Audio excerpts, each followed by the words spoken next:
Well, again, I'm just sort of giving it an overview of my time with Bruce Lee.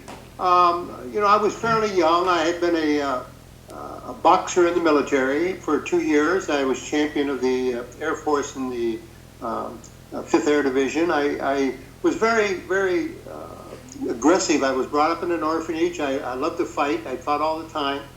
So I was very physical. I had an attitude as I was very, very tough. Mm-hmm. I met Bruce Lee. He was 5'7", 135 pounds, 18 years old.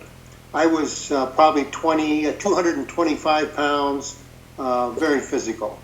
And he just, again, he was demonstrating to me about trapping and about fighting, and I thought it was a joke. I thought that the Kung Fu was just pretty dancing and forms and stuff. But this kid just shut me down, just trapped me and pounded on my head, and taught me humility in about 3 seconds. It showed me that I was what they call a Neanderthal fighter. In other words, I fought like a gorilla. Whereas Bruce was an artist. He was very scientific. He was very beautiful how he moved. Even though I was much, much bigger than him, much stronger than him, he was able to control me with no effort. And I was young. I was very physical. I wasn't just a martial artist. I was a street fighter. Mm-hmm. That was the same for Jesse Glover, who was also a street fighter and a black belt in judo. Ed Hart, who was 6'3", 260 pounds. He handled all of us like we never knew how to fight. So it was a very interesting experience to meet someone like Bruce Lee, who looked at fighting as an art and studied fighting as an art. And that's what fascinated me about Bruce. And that's what my whole teaching has been for the last 40 years, has been, what is the science of Bruce Lee? How was he so powerful? How could he control someone so much bigger? What was the science of his speed? And how could he trap? How could he enter and control you? I love that part of it, not the fighting. The fighting was stupid. I could always fight, but I was fascinated by the way Bruce Lee thought and how he would step back and look at technique from any system and break it down and see how to make it better. What the martial art of him was it's what Wing Chun, yeah? It was basically Wing Chun. Bruce Lee had trained in many martial arts styles. Choi Li Fat, Hung Gar, Eagle Claw, Praying Mantis. He had studied a lot of different styles and knew many forms, but he met a guy named Ah Hing when he was training. He was 15 years old, and Ah Hing, I think, was probably a couple years older. And Ah Hing, who was tall for a Chinese, was winning all his fights. So Bruce was very curious as to why he was winning so much, and he found that Ah Hing was studying a style called Wing Chun. So Bruce went and investigated it and found that, he really liked it and understood it. So he began training in Wing Chun. Now, he was 15. He trained until he was about 18. And at 18, he went to the United States because he was getting in a lot of trouble in Hong Kong. He was expelled from high school. He was just getting a lot of trouble fighting in the street. So his parents were becoming very concerned.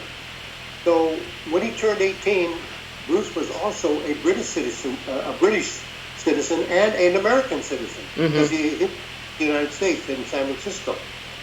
So he had to make a claim as to whether he would accept British or American citizenship. So his parents shipped him off to America to claim American citizenship, and that's why Bruce went to America. And then, like I mentioned yesterday, he had to do makeup credits in order to get in the university because he was expelled from high school. So he went back to this adult high school, which is where I met him, and a number of us met him, and actually began to train with him. So that was my meeting of Bruce Lee. He was young, but Bruce's problem was that Bruce felt that the secrets to becoming the best fighter were still in Kung Fu. And studying Kung Fu, he tried to find people who could train him in Kung Fu. He got books and everything. We used to travel around to different cities looking for books, Chinese books. But he could never find much. But then he began to realize that Kung Fu, although it was very, very effective in Hong Kong, it wasn't very effective overall in America because of the way that Americans fought. They were very unpredictable. They fought like water buffaloes. They didn't have any structure or style. They just attacked. And he found it very difficult to deal with overall compared to how he fought when he was in Hong Kong. So he realized that most Kung Fu would not work against Western fighters. And so therefore, he began to start looking at what are the best things that were out of the Kung Fu and which were the things that were out of the Western fighting that he should adapt and create his own, which ultimately became his own personal fighting style. Now, Jeet Kune Do was not his own personal fighting style. Bruce didn't fight with the concepts and techniques that came out of Jun Fan. He created those just to make money in order to go to Hollywood.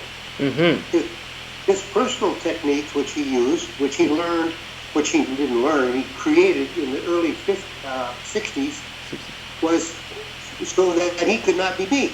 And once he designed and developed what he felt were his primary skills, his techniques, he quit teaching them. Because he felt that people, the way he actually fought, that they could train and become better than him and beat him. They beat him. He changed his stance. He changed in what to us were very critical concepts such as the center line, spring energy, entry and trapping skills. He eliminated all that. Chi Sao, he eliminated all that. Even Chi Sao was the core exercise in order to learn trapping. Yes. So it was very interesting when I look back and look at the Bruce Lee that I met and trained with versus the Bruce Lee who went into Jun Fan and Jeet Kune Do and that the world knows. I know a different Bruce Lee. And even to this day, when I meet Jeet Kune Do guys that have trained for 20, 30 years, I show them right away that the stuff that they learned is to a great degree impractical. And I don't tell them, I show them. And I've never had one person in all the years I've ever run into JKD guys that trained with Bruce that ever could, show me that I was wrong. So when I think of Bruce Lee and Bruce Lee as a fighter, I only think of Bruce Lee as a fighter from 1959 to 1962. It was before the Hollywood. Before the what? Hollywood. Oh yeah, much before Hollywood. Bruce Lee, he was, when he was at Rudy Chow's, he moved, or he came to the States thinking that he was going to be a guest at Rudy Chow, the family friend who owned a restaurant. But instead, she made him a dishwasher. She made him a waiter. And scrubbing the floors. So he was very upset, and he didn't like her. He wanted to get out of Rudy Chow's, but he couldn't afford to. He had no money. So finally, he decided the only way he could get out of Rudy Chow's if he taught for money, because he had no other skills. He didn't know any way to make money other than martial arts. So he decided to create Jun Fan. Jun Fan was for people who wanted to train in Kung Fu, but it was more structured and organized than when we learned. And it also eliminated certain things that Bruce felt were important. So, but it was just to make money so he could move out of Ruby Chow's. Then he decided he needed to go down to Hollywood in order to try and get into movies. So he moved down to Oakland and trained with James Lee, but lived with James Lee for 2 years. And then he went on to Hollywood. But meanwhile, in Oakland, he began to formulate his Jeet Kune Do. But it was philosophical. His main focus on training physical was for Hollywood, for the films. And so that you see so much kicking. But Bruce never kicked in a fight. Bruce didn't believe in kicking in a fight. He was a trapper. But that doesn't do any good on films. It doesn't look good. So Bruce started developing a lot of techniques that were very visual, very fit for the movies. So he make two techniques. One technique for the films and one technique for the fight. Yes, for the applied fight. Very, very distinct difference. I don't know if you've ever gone to my site, James W DeMile. .com, but it shows you a whole list. I put down a whole list of the things that I learned, I trained in, but it also gives my philosophy about that period of time. And it talks about, why I teach like I do. as well as my history on my site of how I got into Kung Fu and what Bruce was like. Mm-hmm. So if you ever get a chance, read my history on my site. But at the same time, it's important for people to understand that Bruce Lee, to me, was, although he was a movie star and Hollywood, he was a genius when it came to creating technique and concepts and principles for fighting. Things about, that we think in terms of, if we get into fight, Bruce believed the fight should only last 2 seconds. Well, what can you do in 2 seconds? Well, Bruce had techniques that would, wipe literally anybody out with just in a few seconds. Beautiful. Entry, trapping, control, striking. But when I knew him, this is when he was a kid. He was just learning all this. And so that's why I know so much, because I was part of that learning process. Mm-hmm. Once he learned these things, once he established them, then he changed. So this is why there's a very, very distinct line between what Bruce taught 59, 60, 61, even 62, mm-hmm. compared to what he taught in June 5. Mm-hmm. And what demos, that's exactly what I do. Like later this month, I go to Seattle, Washington to teach them. And then I go to Australia in July. Wow. Go back to Detroit in August. All of this, these are the last times I'm going to teach, by the way, because I've had 5 surgeries on my back and I can hardly walk. I want to share with people, show them, what is the difference between Bruce Lee, the movie star, and Bruce Lee, the fighter. That's my specialty. Can you tell about how did he develop this system, this technique of the applied system, applied fighting? If I want to get good at something, I have to figure out what is it that I want to do. Well, I want to fight. Well, what am I going to fight? Who am I going to fight? Well, you're going to fight guys who are tough, who are mean, who are strong, who are aggressive, who come in punching, or they rush in to try and grab you. So what you do is you establish all the various things that you have to train against. Then you get people around you, or you have ways of training. So all of us were street fighters. And a lot of time was spent on, if I did this, what would you do? Or if you were going to attack me, what would you do? And we would take these various fighting scenarios and we would break them down of what was strong, what was weak, what was the good points about rushing in to try and grab someone, what was the good points about a boxer moving around and jabbing and working combinations and bobbing and weaving, trying to set someone up. What was the advantage of a jiu-jitsu or judo or karate? We would examine all the various ways a person would fight, and Bruce then would try and find out the flaws in the way that they fought. So it was like going to school and studying the options of fighting, the various ways in which, if you had different types of people, how would they attack you? What would they do? And if you did something, how would they respond? So that if Bruce punched at us and we blocked him, what would be the next move? How would he stop us from being able to follow up, even though we were trying to get him? What techniques would suddenly make us go from offensive to defensive? And that was the beauty of the basic concepts in Wing Chun. Bruce took them to a much higher level, much higher than Wing Chun. I've never seen Wing Chun people who could do what Bruce did.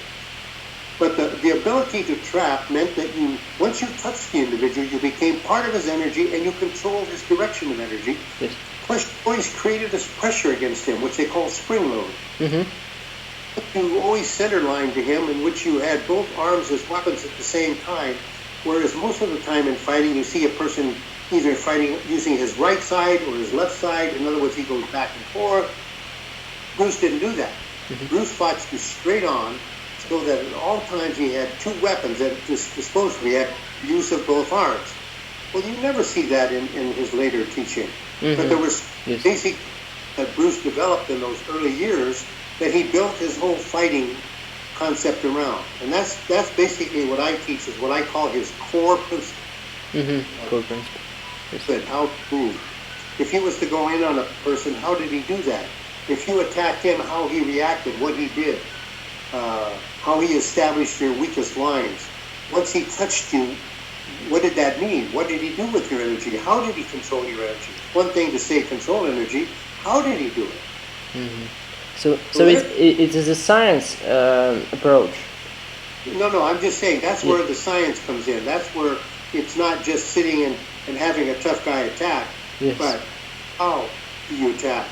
What do you do when you attack? What do you do when you run into energy? And let's look at all these different types of energy. What do you do with it? And that's where you have to have an understanding of what makes things work. What is first? What A, B, C, D, E, rather than just to jump in and fight. Yes.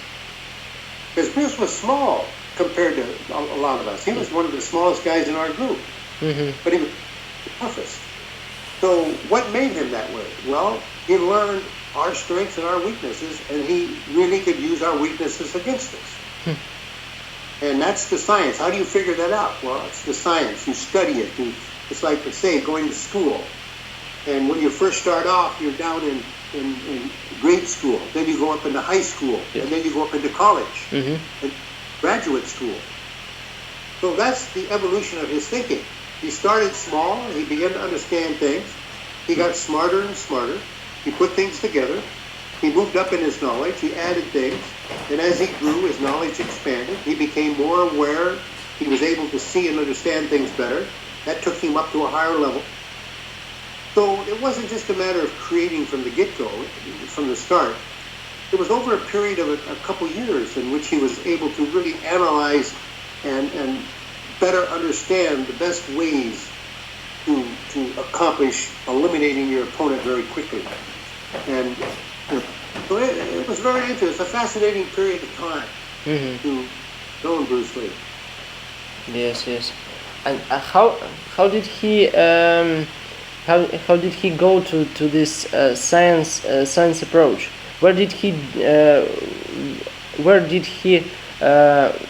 take it? It's not from Wing Chun. It's not from other martial arts, I think. Well, you get people who invent something. And then you get somebody who comes along and he looks at what you do and he'll think, wow, yeah, that's beautiful. But if you did this, this, and this, it would make it better. Yes. In other words, it's like Mozart. He could hear a song, and he could hear a beautiful piece played, but he could improve it. He could make little changes. He could all of a sudden make it a much better, for as far as music. Yes. Well, Bruce could look at something and he'd say, well, that's good, but if you did this, this, and this, it would be better. So Bruce, again, was very, very unique because most martial arts, they follow the Grand Master. Wing Chun, Choi Li Fat, Hong Gar, Eagle Claw, Praying Man, all had the same problem. There was a Grand Master. Yes. You could question the Grand Master. You could not challenge the style. You had to do what you were told to do. Well, Bruce did that in Hong Kong because that is the way that they train. That is the way that they learn. But when Bruce came to the United States, you didn't have that restriction. You could do whatever you wanted. You could be creative. So once he understood that it was all right for him to change things, he began to really challenge things because he knew just because it was 400 years old did not mean it was the best thing to do. And plus, Bruce was very selfish. Bruce was not training for martial arts. He wasn't trying to make martial arts the best it could be. He wasn't trying to improve martial arts. He was trying to improve Bruce Lee. He was trying to become the best he could be so he could go to Hollywood. He wanted everybody in Hollywood to be so impressed with who he was, how fast he was, how good he was. That was his motivation. He could care less about the martial arts in that respect. However, as time went on, he could see that Jeet Kune Do could be something that he could create for a future, creating a style, creating followers, creating students. So this was to him a source of income. Interested in the art to a great degree, and he was working on it. It was never completed, but it was something he was working on. But he was more interested in becoming a movie star. So that's why Jeet Kune Do is unfinished. Danny Inosanto, who was a fantastic martial artist, when Bruce died, everybody looked at Danny Inosanto as having all the answers of what Bruce did or was going to do with Jeet Kune Do. And it's not true. Danny only knew what Bruce had showed him. Yes. So what did Danny do when people asked him what he knew? He started to throw in a lot of the Filipino eskrima. He started to throw in the salat. He started throwing Wing Chun. He started throwing boxing. He mixed these things together simply because he really didn't know what else to do. So it was very misleading when people say, well, Jeet Kune Do is the best of boxing, the best of Wing Chun, and the best of fencing. Baloney. Boxing and Wing Chun do not go together. Yes. The way they apply it is different. The concept they use are different. What in boxing? When I was a boxer, I was very aggressive. I was fairly good. I knocked out a lot of people just because I was very aggressive. So when I look at boxing with bobbing and punching and jabbing and crossing and setting up combinations, I look at all those and I think, what out of all my boxing skills, my footwork, all that, would I keep after training with Bruce Lee? What particular things would I keep and add to what Bruce taught us and we learned? And I came up with nothing. I threw it all out. I couldn't keep any of it. I couldn't keep my footwork.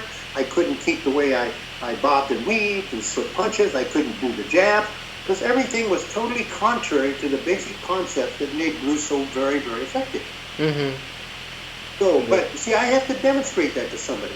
Because I can tell them this, oh yeah, okay, but they don't understand it. But as soon as I show them, as soon as I physically show them the difference between boxing and what Bruce did, then they go, now I understand. Well, that's the frustration in trying to teach by video or books or Skype or anything. You can't do it because what Bruce did was a hands-on. You had to touch to understand what spring energy is. You had to touch to understand how you absorb and redirect energy and control energy. You cannot learn that by watching it on video. Yes. Hear or feel, and that's what was the advantage of training directly with Bruce Lee, was that instead of him lecturing, we touched hands. We knocked each other all over the place. We physically went through all these concepts and principles of speed, coordination, rhythm, timing, balance, trapping, engagement, control. And so it was quite fascinating. I was very fortunate to have accidentally run into him simply because we were going to school together. How can you say, how did you train with him? Well, normally when you call training, it's just like if you belong to a club, you show up at 6 o'clock and you train till 7 o'clock or 8 o'clock. Yes. You train maybe twice a week. Yes. So over a period of time, let's see, that's 8 times a month. Well, we were not a club. We were all guys who just hung out together. I don't know how, when you were young, well, you are young. What am I talking about? You have friends. You have a group of friends and you hang out. Yes. University. And you have maybe a half a dozen friends. Maybe you belong to a fraternity or something. And you hang out. You drink beer together. You go here. You go to dates. You go pee, pop, pop. And you spend a lot of time together.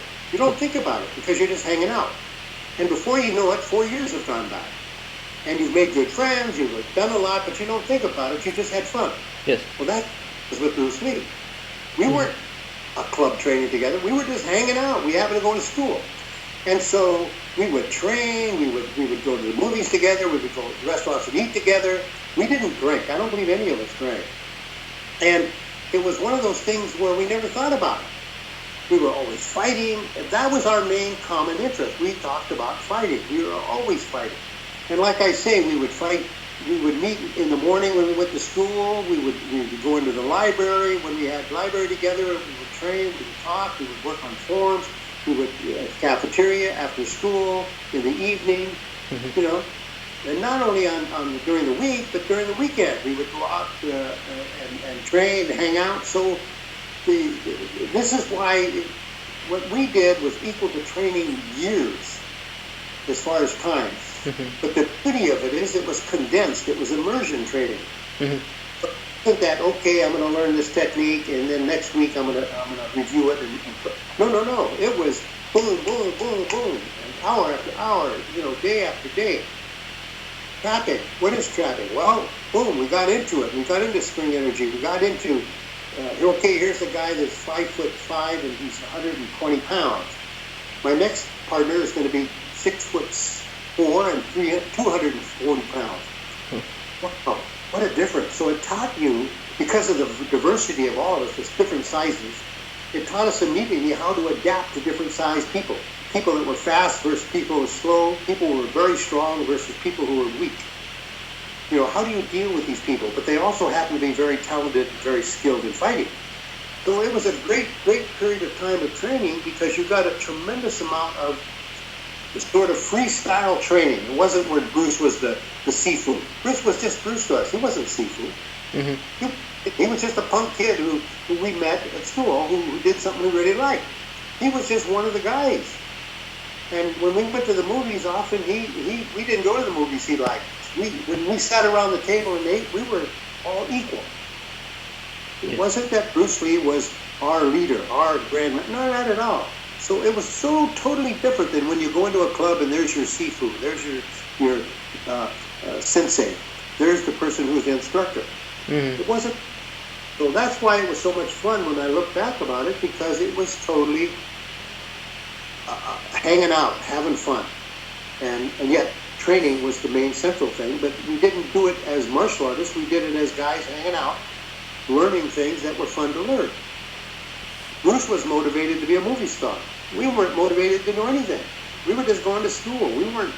Remember, we were all in our 20s by then. Ed Hart was actually in his 30s. Taki Kimura was in his 30s. So we were not just punk kids looking to learn how to fight. We were all getting to that age where we were going to be married, we needed a job, blah, blah, you know. So it wasn't, we're looking to be tough. And plus, America is a gun society. So you go out there and show somebody you're tough, a 15-year-old kid can pull out a Glock and blow you away. So all your 10 years of training and Grandmaster and blah, blah, blah, and black belts don't mean zip to that kid who wants to rob you for $5 for drugs.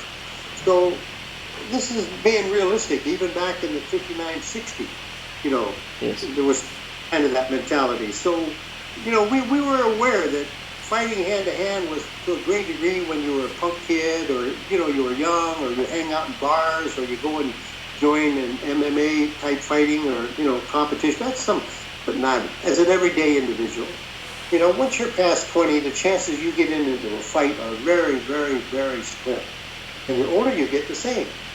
So our attitude for fighting was not to fight for competition or fight that we were going to fight somebody. It was more for self-defense. So once we knew that we had these skills that would wipe out anybody, we never gave it any more thought because we didn't care. That wasn't our interest. We weren't motivated for fighting. We were more motivated to hang out and have fun. Good time. Yes, I got it. When we think back on those times of Bruce Lee, I think about my fellow trainers more than I do about Bruce Lee. Jesse and Ed and Leroy and Skip, all the original guys. We had some great, great, great times. Much more than Bruce Lee, because Bruce Lee was very single-minded. Bruce Lee was totally into martial arts. Well, we weren't. We enjoyed it.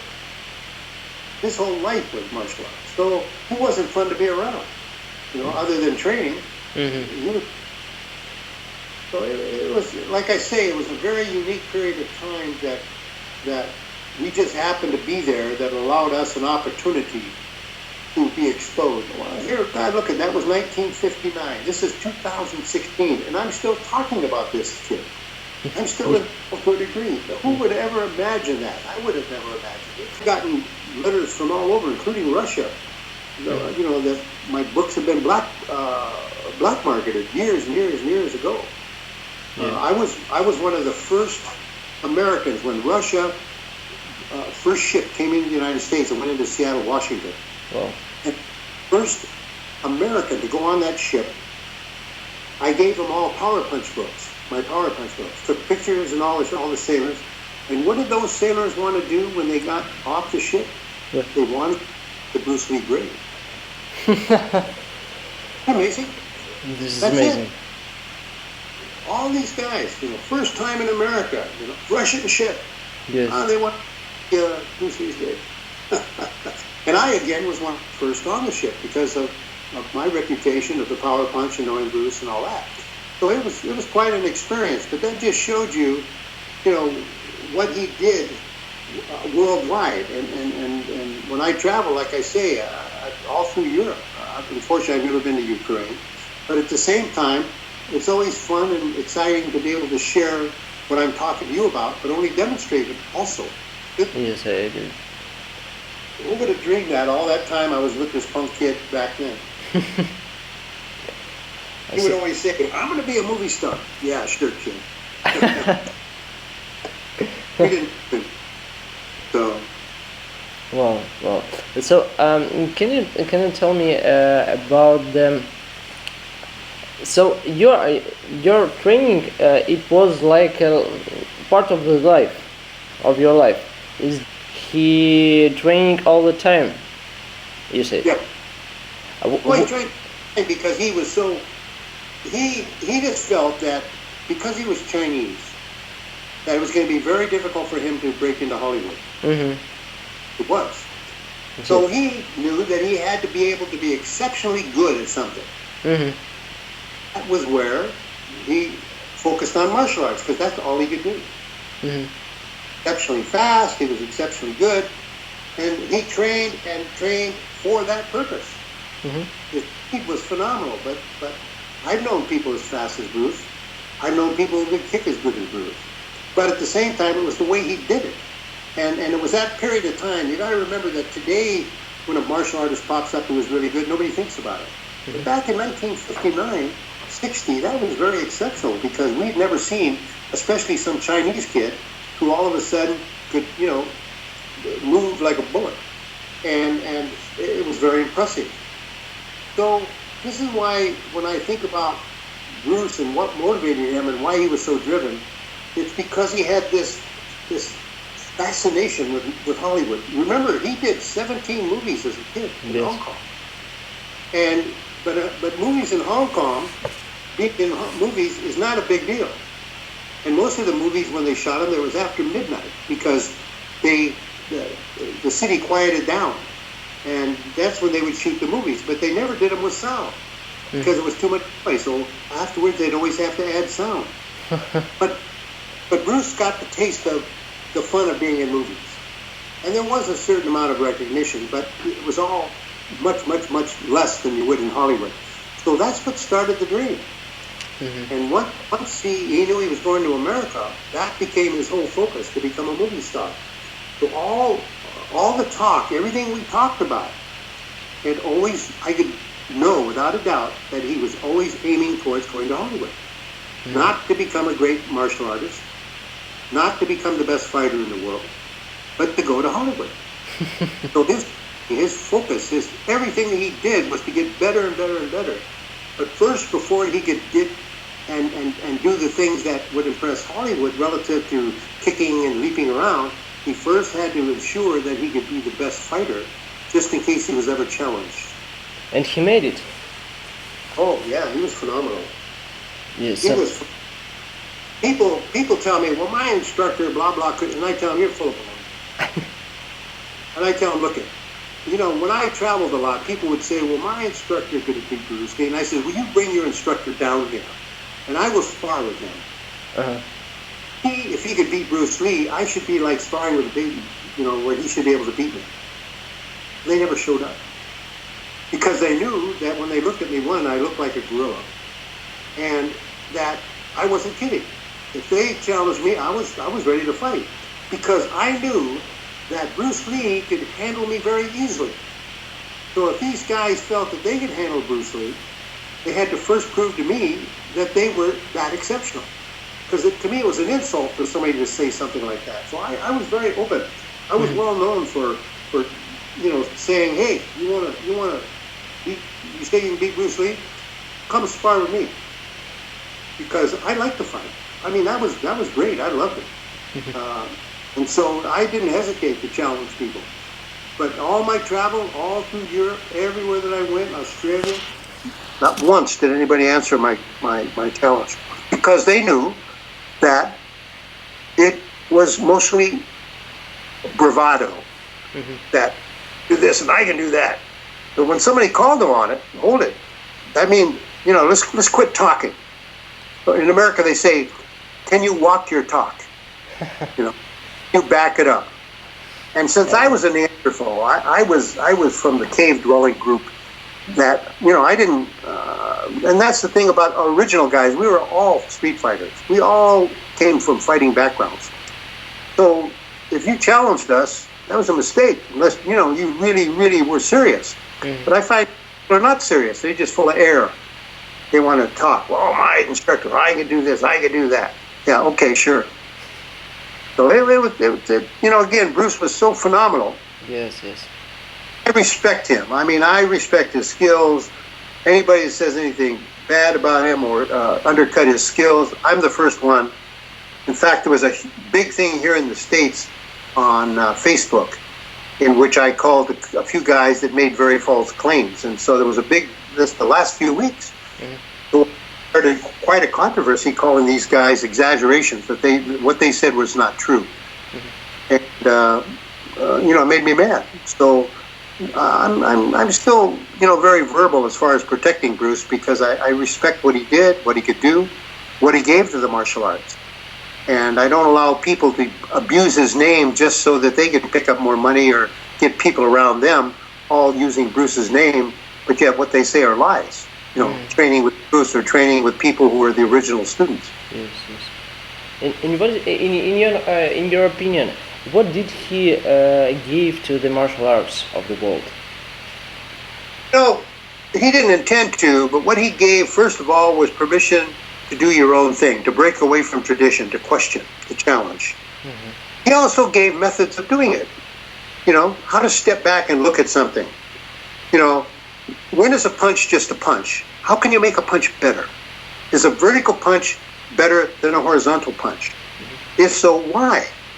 A vertical punch is stronger and faster than a horizontal punch. It's because of mechanics, the way the muscles pull against one another. Yes. If you turn your hand horizontal, and extend it out, you can feel tricep and bicep both pulling against one another on the shoulder as you extend it out. So therefore, it shortens the arm. It tightens up the muscles prematurely as you extend it. Therefore, you are losing a lot of power. However, if you turn your arm vertical and extend it forward, you can feel that the muscles release because the bicep, it pulls, the tricep releases. Yes. So as you vertically move forward, the bicep relaxes, allowing the tricep to extend out. That's the science of punching. That's the science of when is a punch. So a guy just punches.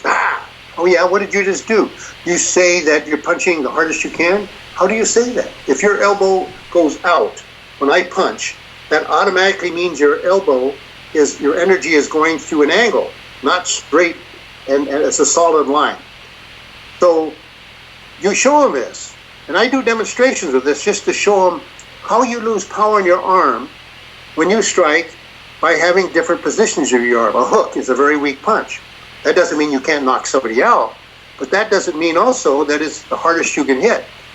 So Bruce, being 5'7", 135 pounds, he wanted to learn how to hit as hard as he could with the least amount of effort. Mm-hmm. Therefore, he needed to study what was a punch. What was the best way to punch? How could you maximize hitting someone with a minimum of effort? Because when you're moving fast, you don't want to have your speed in any way restricted with power, which means premature tightening of muscles. So this is one reason why when we do things, we're very fast, because we don't use kinetic strength. We just explode. Mm-hmm. Our power comes at the moment of contact. Now, by contact, I mean either when I hit you or I physically touch you. When I physically touch you, my energy flow changes to blend with yours, to redirect, control, manipulate, and hit. That's where the science comes in. And that's what Bruce Lee gave us. He gave us a way to think. He gave us a way to step back and not just accept something because the Grandmaster said it. It's 400 years old. He didn't care. He looked at it from a science standpoint. Will that work for me? And is there a way that I can make that better, improve on it? So he had to have a way of breaking it down into pieces. When we talk about punching, what do we talk about punching? Well, there's a lot of factors about punching. How you transfer energy. Energy's base. Is it your shoulder? Is it your back? Is it your leg? Where's the base for power? And how does power dissolve if you don't have weak structure? Which I mean by the vertical versus the horizontal, your elbow being out or in. That's why Wing Chun's punches are very weak. Yes. Because the elbow is in too far and transfers energy from the body in a very inefficient way. So they have to hit, okay. But Bruce could hit us 50 times and we would still come on because we were much bigger than him and we were used to taking punches. And that frustrated him because he could mow you down like a lawnmower. But with us, we could take a punch and still be coming. So he realized, oh, that isn't going to work. So therefore, we had to reanalyze what is punching. And what is a stance? What is this? All these different points, all approached from a scientific standpoint, just simply means that you step back and you look at things as they are. You look for strengths and weaknesses. You look how to break them down, tear them down, remove the weaknesses, replace them with strengths, and then now a punch is just a punch. But now it is now structurally and integrally a very efficient, very functional punch. So that's Bruce's contribution, to be able to think differently from the average martial artist who accepts the Sifu or the Grandmasters. And that was beautiful to me. But also you have to remember, when I was training with Bruce, there was no structure, no organization, so everything was free thinking anyway. Bruce wasn't just the only creator. We were all contributing in our ideas and our thoughts. So I'm known around the world for my power punch, the 1 3-inch power punch. I've done books on it, videos on it. And it's all because of my time spent with Bruce Lee down in my apartment working on developing the power punch. So this is why I'm so knowledgeable about the science of Bruce Lee, because I was very interested in the science. I wasn't interested in the fighting because I could already fight. And I was getting older. Like I say, I wasn't that interested. But I was fascinated by how this little guy could manipulate and control me with no effort. And that is what was my motivation. And that's, again, why I'm so knowledgeable, because that was where I focused my interest, my understanding of what Bruce was doing. Not in the end result of fighting, but how, why, when, what made it work. And there's, again, why I appreciate Bruce, because where did I get that? I got it from Bruce Lee, that perception, because that's the way he looked at things. So you asked me, what did he give? He gave us the freedom to make choices, the freedom to challenge, the freedom to change, but also the technique to do it. And he gives some logic. No one else has ever done that. I get it. He gave it some logic and approach to the martial arts, all of the kind of martial arts. Yes, it didn't matter. You have to understand, anybody can design and structure a technique. Yes. But how good is the technique? Just because you can break a brick with a technique doesn't mean that that's a good technique. It just means you got a hard hand and strength to break a brick. But what if you could break it with your finger instead of your fist? Reduce it down to that. The thing that was so different about Bruce that I had to recognize is that Bruce was Chinese, but a quarter German. Now, I'm not saying that the German really had that much influence, except when you look at Germans. Germans are exceptionally analytical, engineering. Yes. The way they very structured, very organized. When I taught in Germany a number of times, always the same, great students, because it was like teaching the military. They listened, they analyzed, they absorbed. They were very technical in how they dealt it. Versus when I was in Italy, and it was like going to a party. I mean, it's, the students were so different, even in England. But so I contribute that Bruce was different, partly because of his genetics, because of that German influence, because somewhere in his brain cells, he had some German cells running around saying, hey, let's look at this from an engineering standpoint. Let's get some structure and form to this, instead of just following along because that's what your instructor said, or Yip Man, or whatever. So I think that that's one thing that made Bruce unique, was that unlike millions of Chinese, Bruce had that extra ingredient, that made him think different. In fact, he was disrespected. He had a hard time getting into Wing Chun. They wouldn't let him in there initially because they said he really wasn't Chinese, because he was mixed. Bruce had a lot of personal problems. He was almost blind without his glasses. he had one undescended testicle. He had one leg just a little shorter than the other, so he walked with sort of a gait, a bouncy gait. And when he went to America, he was Chinese in a Caucasian society. He was 5'7", 7.5", in a society that was much, much taller. So he had a lot of things going against him when he started out in America. He had to overcome these things. People think, well, you just went in and blah, blah. No. These were all obstacles. Because America's a very, I don't give a damn what they say, racist country. In so much as that minorities are recognized as minorities. Chinese, whatever. And I'm Filipino, Spanish, French. My father was from my father's father was from France. My father was from the Philippines. His mother was Castilian Spanish and Filipino. So I'm a very mixed guy, like a mongrel.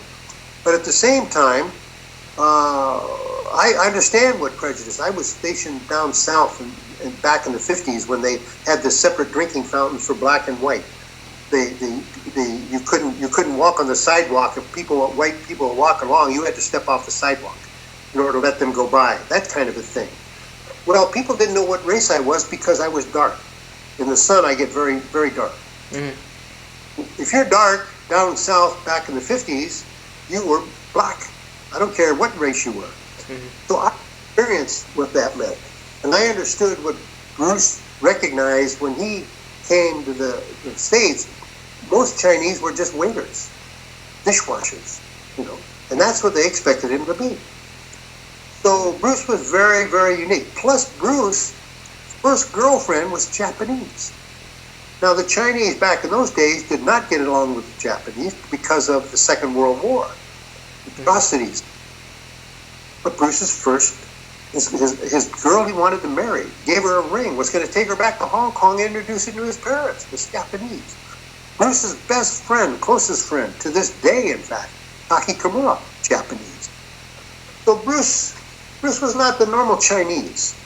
Bruce was very eclectic. Bruce was very different than a lot of people who came over who were angry and resentful, So it was an interesting period of time. It was a fun period of time for myself, as well as I think for all of us, and including Bruce. Yes, I got it.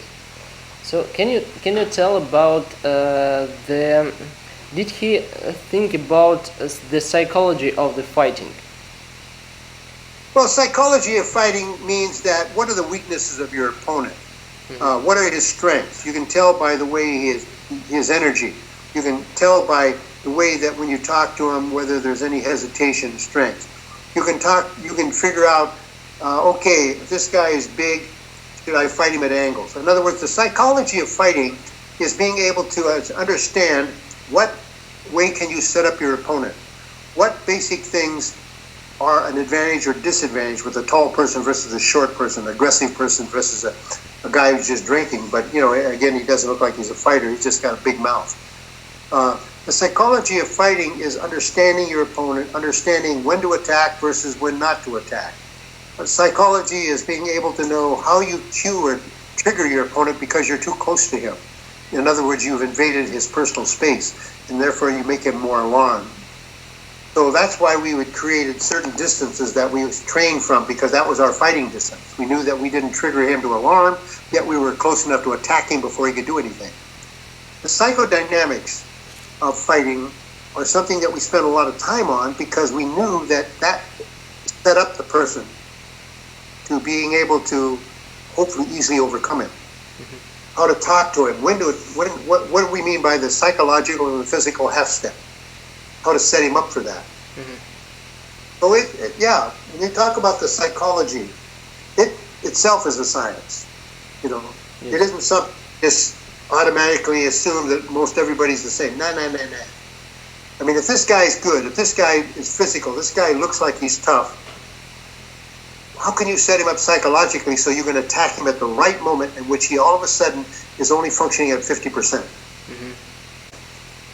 So that's the psychology of training. That's the psychology. Also, the psychology of yourself. You examine yourself. What are your fears? What are your areas in which you need to work on because they cause you to hesitate when you should attack. What is your confidence like? Are you not a confident person? That's going to cause you to make your technique sort of hesitant and disjointed. So confidence, believing in yourself, working on yourself, that means you work on your who you are and you get rid of the things that you're afraid of, especially in fighting. Mm-hmm. So see what I mean when I talk about psychology? Yeah. There's a lot to it on both sides, you and him. Mm-hmm. That's what I teach. That is my whole thing. If you look up my site, yes. James W, you'll see that on one side is martial arts and the other side is personal development. Yeah. It's complete mind body. I believe if you're going to take the time to grow and develop, do it physically and mentally. Yes. Because fights, most of the battles that you'll ever run across in all of your life will be emotional, not physical. Yes. Yes. So that's why I'm so big in personal development. I'm very big on that, much more so than physical. Mm-hmm. So, do you have some, or you or Bruce Lee, some technique to train this thing of psychology with someone or with yourself? Well, the psychology is again triggering them emotionally. Like if I'm standing in front of you and I feel that we're going to fight. Yes. There's a certain distance I stand in front of you, I establish, because it's referred to as my fighting distance, because I know that if I move even 1 inch closer to you, you're going to go into alarm. In other words, all of a sudden you're going to become hesitant because I'm entering your space. Mm-hmm. That means it's going to be much harder to deal with because that means you're more ready. I want you as little ready as possible. I want you to feel comfortable, because my best technique for fighting is to attack, not to absorb an attack, but to attack. In other words, offense rather than defense. Mm-hmm. So once I feel a fight has to take place, I will probably be the one to attack. But when do I attack? Now I ask a person a question. He responds, but just as he responds, I attack him. Why? Because I've caught him on the mental half step. Mm-hmm. I hand him something if he's going to rob me or something. I hand him my wallet, and as he reaches for the wallet, I attack him. Why? Because his senses, his awareness is towards picking and grabbing that wallet. So this is attacking on the half step. This is being able to know at what moment should I attack him? What can I do to set him up, to create a weakness? So instead of having to deal with 100%, I'm trying to drop down his readiness and his response down to 75 to 50. See what I mean? Yes. I'm any advantage I can. But if I drop into a JKD stance, a Jeet Kune Do stance, right away he knows I'm a martial artist. So therefore he's going to be tougher to deal with because this element of surprise is gone. Mm-hmm. He's able to see whether I'm right-handed or left-handed by the way I stand. He's going to tell whether I'm a kicker or I'm not a kicker. All of these things, Bruce said, you never want to tell anybody. So therefore our stance is you can't tell we're in a stance. Mm-hmm. I'm in a fighting stance. I look like I'm just standing in front of you, but I'm ready to go. My feet are in the right position. I've loaded my back. I've loaded my shoulders for spring energy, for being able to suddenly launch at you. Mm-hmm. I have a certain distance that I've established that I know that I can enter and engage you before you can move. All of this is the psychology of the before the fight even starts. Mm-hmm. And so you go through these different steps, these different things that are important. And that's why I'm saying, right from the get-go, the stance is so important because I don't want to let him know I know anything. Mm-hmm. The distance, I don't want to give him any sense of alarm. So you have to understand, just if you want to become a good fighter, yes. And by good fighter, I don't mean in the ring, MMA or one of those, that's stupid.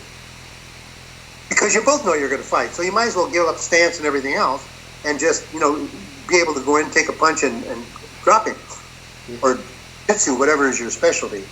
But in a fight that we're talking about here, we're talking about a fight in the street where for some reason a person either wants to rob you or hurt you or whatever. Yes.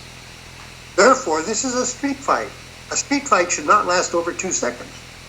This is not, don't bring a lunch. You're not going to be here that long. This is going to be over quickly. So therefore, I don't want to give him any reason to think that I'm other than a victim. Remember, this guy's picking a fight with you. So he assumes that he's lesser than you are. You're a victim. Well, okay, let him think that. I'm not going to give him any reason to change it, except when I attack. And then he'll realize I'm not a victim. I'm death coming on him. Because this is a fight. This is survival. This is not, I'm going to win. No, this is a fight to survive. Yes. Part of fighting to survive is winning. So they don't understand. They've opened up a door to death, destruction, mangle, rip, tear, because I don't want to be hurt. I don't want my family to be hurt.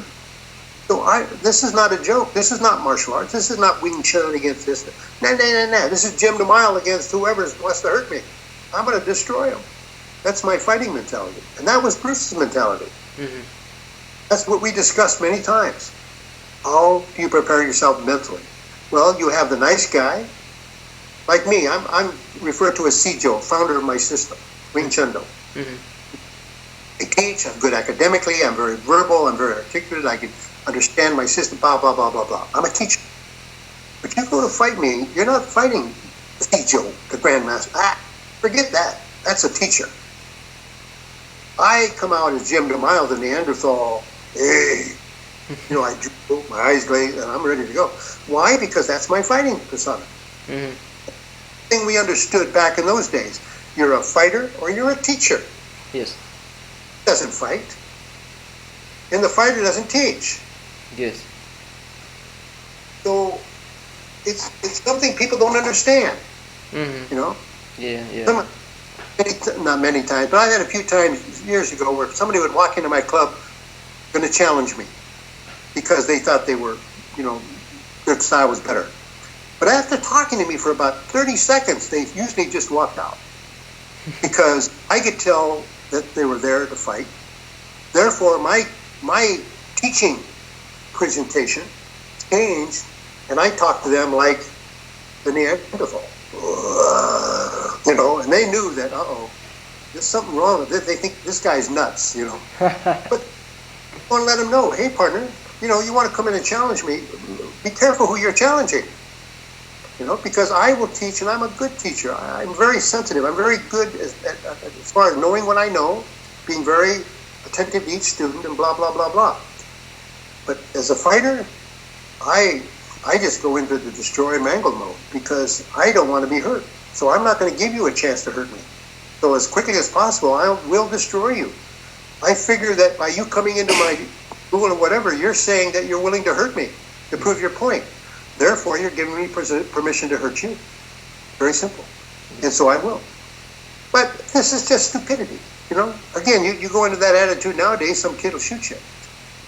But for martial arts, the beauty of martial arts, the training in martial arts to me, is to make you better than who you are today, to make you grow, to get excited about yourself, to learn techniques that make you aware of your body, your speed, your coordination, your rhythm, your timing, your balance, your power, your endurance. The beauty of seeing yourself evolve physically. Yes, you'll probably never get in a fight, but part of your thinking is, I may get into a conflict, and I like to know that I have the skill and the ability to take somebody out quick, but it is not an important part of my thinking. It's just an awareness I can do it. I'm really looking to grow and become more confident and excited about who I am so that I can deal with that world out there that I'm going to be fighting for the rest of my life. So therefore, that's why I say you need to grow in confidence, you need to grow in self-esteem, you need to grow in respect for yourself. All these are character building, which are part of martial arts. So I see martial arts training in a good school as being invaluable. And that's basically what I'm going to try and do now.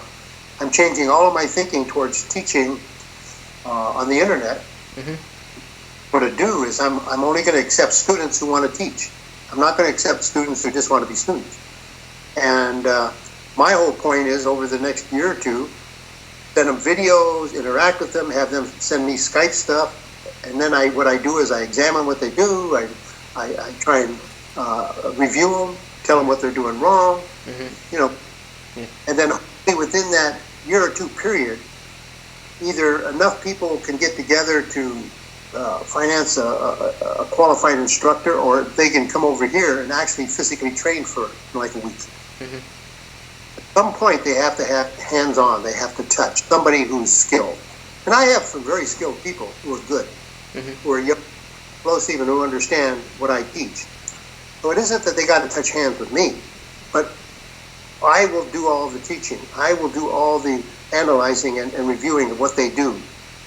And that way there, I'm hopefully going to perpetuate Bruce's legacy, and the things we've been talking about. So that's where I'm at right now. In fact, I'm just getting started to promote that. But again, Bruce is phenomenal in so much as that he just contributed so much to the modern martial arts. He took it out of the classical, traditional teaching and way of thinking into free thinking, creative thinking, challenging, and that is invaluable. Did he have some unique technique of the teaching, maybe? No, he wasn't a good teacher. Wasn't a good teacher because for a couple of reasons. One, he was too young. He wasn't a teacher from the get-go. He admitted, I'm not a teacher. But in order to show us things, he had to teach us. So that since he was a teacher. But he found it very difficult because you had to remember Chinese was his first language. Now he had to translate these techniques, even though he could speak English, into English, in which when he trained, when he did everything in Hong Kong, it was only in Chinese. Yes, yeah. So it was kind of difficult. He stuttered a lot because his brain would get stuck between English and Chinese. And he had very difficult time sometimes having us understand what he was trying to say, because he would be talking along in English and suddenly he would be talking in Chinese, and we would say, "Say, Bruce, we don't understand Chinese." Stop and go back over it. Now he got better over a longer period of time, but for us who was with him at first, his teaching was very slow and very awkward because normally when you go into a school, things are structured out. You got white belt, yellow belt, orange belt, in other words, different ranking system, and each one has a certain amount of information. We didn't train that way. Bruce trained in what he wanted to train in for himself. Today we're going to work on stance. So we would work hard on the stance. And then next day he'd say, "Nah, I don't like that. We're going to change that." Or ways that we move. I remember one time we did for a couple months, we practiced what they call the fungan. The fungan is where you hit with the knuckle right here. Yes. Have your hand like this. And you hold. Yeah, just. When we were going to school, we would tap the desk. We were building up a callus on the fungan. Then one day Bruce said, "No more fungan." What? Well, he said the fungan is not good because you have to hold it with your thumb. There's give, you hit something solid, it collapses, blah, blah. We're now going to do chop choy. Well, that's the way we taught. That's the way we learned. He would analyze something, he would look at something and then decide that's no good. Then he would throw it away. Now, that's frustrating to a lot of people, but to us it didn't matter because that's the way we were learning, so that's the way, we weren't trying to get black belts or anything. So it was Bruce doing what he wanted to do, when he wanted to do it, and how he wanted to do it. So the teaching part of it, when I think of Bruce, when he was in Jeet Kune Do or Jun Fan, totally different person. By then he was older, he understood a lot, his English was so much better, he had organization and structure. But with us, he was a terrible teacher. We had to really, really pay attention. We had to ask him questions. We had to really be involved in, well, what do you mean by this? So then he would have to explain it. So from that standpoint, teaching, he wasn't a good teacher from that he was looking at us as students. We were just training partners. We were his human wooden dummies. So do you have your own technique of the teaching? Well, by teaching, no. I have a lot of structure. And again, you look on the site and you'll see A, B, C, D. You'll see very carefully how I break things down. I'm very articulate. By that, I simply mean that I don't tell you to do this and that. I show you how to do it very carefully, and I explain why you do it, how you do it, and why it works. In other words, I believe in the structure of learning. That even though some people learn very quickly, most don't. Most, when they first walk in the door, you have to tell them, this is your right hand, this is your left hand. You have to treat them like a fifth grader. But I appreciate that because that's the way I want to learn. If I come into your school, I want you to treat me as if I'm a fifth grader, so that you talk slow, very carefully, very deliberately, and explain things to me. Don't just assume because you say something I understand it. It has to be in such a way as that it's broken down into its elements, and then show you how to bring the elements together. Like when I dance, I teach you about 8 different things that we train in. The footwork, how the feet spread, why they're at a certain angle, why they're at a certain distance, how they work together. They move up the body. Why we lean slightly at the waist, not at the back, but at the waist. What is the thing about natural energy and how you move, flow, where the arms are, what is the center line? All of these things I break down. I don't have you just do them. I first of all explain the value of them so that you'll be motivated to train in them because you see the practicality. So that's the way I teach. I'm a very involved teacher relative to structure, organization, and believe firmly that A goes to B, B goes to C, C goes to D, rather than A to B, then to F, then to L. You know, about them. Yeah. I got. But you learned another way. You learned with Bruce Lee, and you learned like in a psychology laboratory. Yeah. That's me personally. Yes. Now, if Yes. you talk to other people who trained at the same time I did, totally different. Their whole view is different. Their interpretation of techniques are different because they were looking at it from a different standpoint. Their interests were different. Jeff was black, angry, always bitter, always afraid of fighting. So his mentality was geared towards fighting. Mine wasn't. So you had to understand that my interest and my understanding was conceptual science. Now, as I got older, I whether it's a natural skill or whatever, I have a tendency to be very articulate. In other words, I can speak and make sense as I speak because my mind tends to put things in a certain order. But that's me. It isn't something that I went to school for to learn, or it's just me as an individual. I'm kind of like a good salesman. You run across a good salesman who can really talk about his product. Well, martial arts is my product. So I think also my attitude that if you pay me money and you put in the time, I need to give you a full bag. Yes. Whether you're good or bad, you pay me the money. Whereas a lot of schools, they focus on the students who win trophies or win competition, and they just take the money from the other students who are having a hard time, but they don't give them that extra attention. I give the extra attention. Because if you give me the money, and I accept it, then I take the responsibility of teaching you in such a way that you get something out of it. Well, that's an attitude. So this is the thing about structure. I know that it's so much easier for me to teach you if what I teach you makes sense. If I teach you how to run, I first have to teach you how to walk, stand up. So that is my process. I think in terms of ABCD. I think of what do I need to show you first in order for you to go to trapping? What are the steps to take you to trapping? What are the steps that are going to be important that I need to stop and isolate out and say, this is more important than these other things? Because out of the 200 things I teach you, and you get in a fight, you will never use more than 10 or 12. So that's why I teach the tool pouch mentality.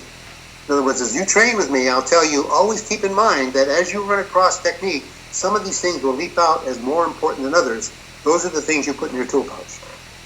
So your own personal tool pouch. And Bruce Lee had his tool pouch, and he was unbelievably good at maybe less than 10 things in a fight. Everything else was good, you know, but for fighting, Bruce Lee only had about 10 things in his tool pouch. That's all. So, I'm 80 years old, but I do demonstrations of guys who were athletes at 20 years old, and I'm as fast as they are, if not faster than they are, in my hand speed, because of the science of speed, the science of natural speed. Startle speed. I'll have it the day I die. You've got it. Everybody's got it. If you develop it, there's no way you can train all your life and never get faster than you can with the startle speed. So we developed the startle speed when we were young, and after that we didn't have to do speed anymore because it became just like when you bike or swim. You don't do it for 20 years, you fall in the water, you don't drown, you just swim. You get on the pedal away. Well, that's the same thing that Bruce felt was important in your tool pouch. All the things in your tool pouch should be natural, things that once you learn them are there forever. And I believe that, without a doubt. You know, and I've been at it, 60 years. So, you think that the most important thing at first, you need to give the people, the students, the logic, the structure, the physical, and another things. Yes? Well, yeah, that's my technique. Now, some people get bored, they want to immediately start sparring.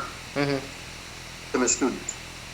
Because I look at a student as somebody that I'm going to affect his whole life. Yes. By him now. So I require you to, I give you a form, and it says pyramid, and under it says martial arts. I want you to define for me what you think a martial artist is. What qualities should a martial artist have? Because I want to know where you're coming from. I want to know something about you as a person. Now, I can't do that unless you tell me in some way how you feel, what you expect as a martial artist, what are you looking for? Now, once you give me that, now we have a way to communicate, because I can talk to you as an individual rather than as part of the group. Yes. So I do little things like this, and then again, I give you things that will start working on. If you feel that good health is and good, body condition is important, then I make sure that you're doing things to stretch, to work out. If you don't, I suggest things, but I don't demand anything from you, because what I teach does not require, you can be 300 pounds and be very good at what I do, or you could be 110 pounds at what I do. Really, more of it is psychological and how you feel. Now, you're not going to be as flexible, but what I teach does not require flexibility. We just get in. Most of my hand motions are right in on, so I don't have to be all kinds of looseness and like a stretch to prepare. No. So I know this. So my emphasis on being aware of being healthy is more for the long term, where I know that life is going to be so much more richer and fun and exciting if you feel good that you can deal with life. But if you're weight and you're not healthy, blah, blah, blah. So I do stress, I don't really stress it. I make it part of my program. But at the same time, I'm more into the being able to awaken your physical potential, tap into all the elements, like I say, speed, coordination, rhythm, timing, balance, and all that. So, but I start you off at 0. I don't start you off at 10. I start you off at 0. Yeah, I did. And then we work forward. So I'm very different that way, in so much as that I break things down more than most people. And some people think it's too academic. Well, it's too bad then to go to another school.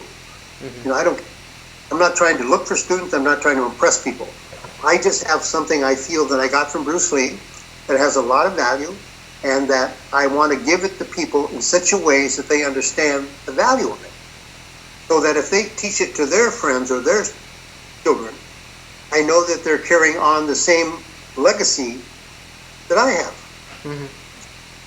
Did he create some training tools? No, because back in those days we didn't have anything other than Bruce had a mukjang, a wooden dummy, at the back of the restaurant. Other than that, we didn't have headgear, we didn't have hand gear, we just hit each other. When we actually hit, we were street fighting when we trained. So that's why so many of us were very physical. 59, there wasn't any equipment, because people didn't think in terms of equipment. There were just like heavy bags maybe. We never used heavy bags. So, because we didn't have a club, we just trained in the parking lot, in parks, in schools, on the street. We trained all over the place. We did not have a club where we met, per se. But at the same time, when you say tools, no, we didn't have any tools. And some equipment for training. Excuse me? Equipment. No equipment. No equipment. Oh, when I trained with Bruce, there was no equipment. at all. Just No just just three, just you. Oh yeah, no headgear, no handgear, nothing. Nothing. Nope. Okay. So if you hit them, it hurts. So you worked hard not to get hit. So I see that this time and the next one that Bruce Lee made the Jeet Kune Do, it's very different. What's the difference of this and the Jeet Kune Do? Well, you have to look at Jun Fan before you look at Jeet Kune Do.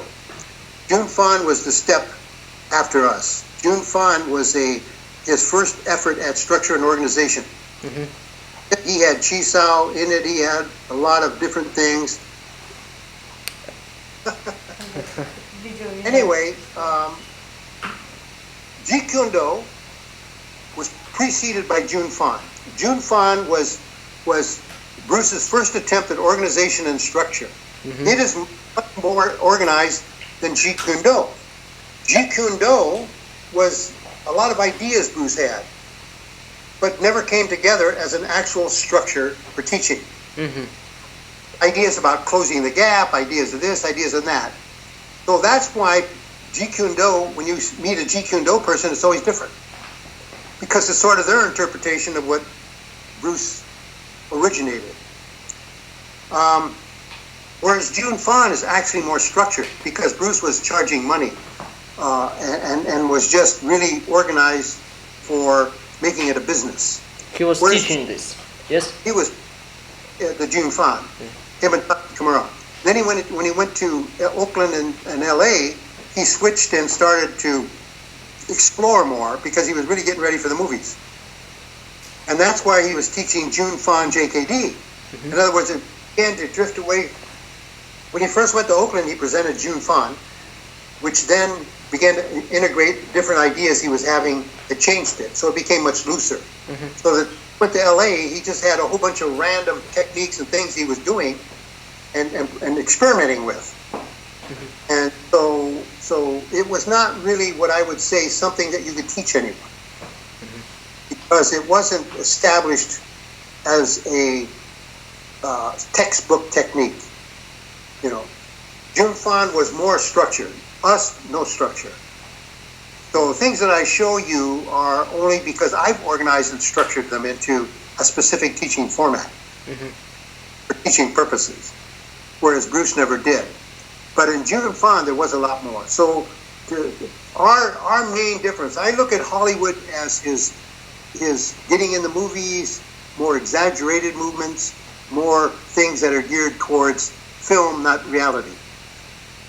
I look at our period of time as the fighting period. Mm-hmm. I look at Jun Fan as the money period. Mm-hmm. You know, he needed to make money to get out of Ruby Chow's. Mm-hmm. But there was a distinct change in technique. Not so much that he created new things, it was things that he left out. Mm-hmm. So you know, all of the bases. Trying to make a cake and somebody leaves out flour. Mm-hmm. They want you to make a cake. You think, well. But what if you didn't know that? What if you didn't realize that the flour was necessary? So you're struggling and working with all the other ingredients, and your cake never turns out right. You can't figure it out. Well, that was Bruce. Bruce left out pieces that nobody knew he left out. Things about the center line, things about the closed bajon in which you could only use for trapping and just different elements that the startle speed, the different things that made us so fast. Mm-hmm. Natural energy flow, the basic principles of that, they didn't show up in Jun Fan. They didn't show up in JKD. So there is a very, very, very distinct difference. And the person who understands it most is somebody who actually trained originally in JKD or Jun Fan. Then they immediately go, wow. You know, because they say, well, where did you get that? Well, we got it from our period of training with Bruce Lee. Mm-hmm. Because everybody thinks just because Bruce got older and did different things that he did things better.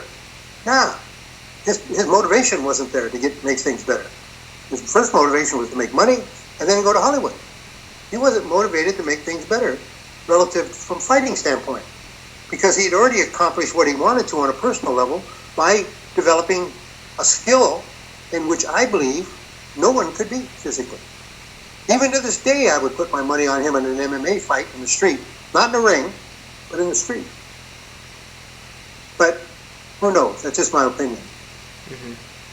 Okay. So all of the techniques for the Jeet Kune Do and the Jun Fan, it was the basis of it. It was the time where he was with you. Yes. Well, it was different. Like I say, the time he was with me, there is no label. We just call it the early Seattle period. The very distinct transition was Jun Fan JKD. That's when all of a sudden Bruce Lee became the Sifu. Once he became the instructor in Sifu, it changed everything. Now everybody stood back waiting for the Sifu to speak. Bruce was just one of the guys who happened to know some really neat stuff in our group that we focused and trained with. But it wasn't that we were all standing around waiting for the wise man at the top of the mountain to say something. He was a punk kid. He was 18 years old. Yeah. You know? He was a dreamer. Sure, he's going to go to Hollywood. Yeah, sure, kid. Then, was it some tactic and the strategy of the fighting?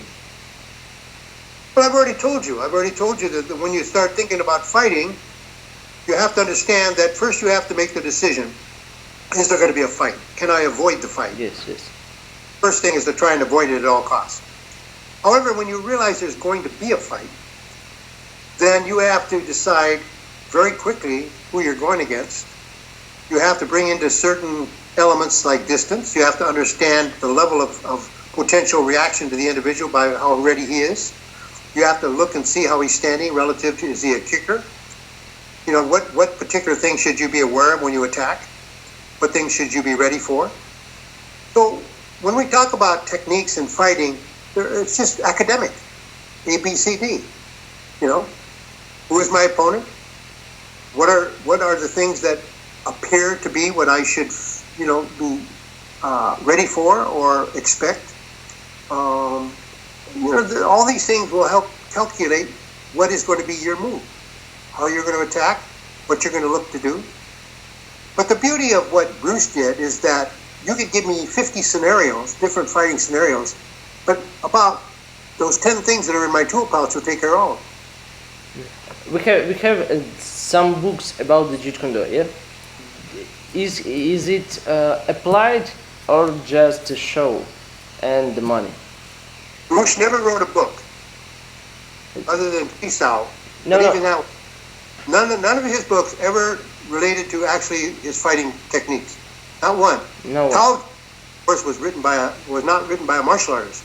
It was written by a writer, and not by Bruce at all.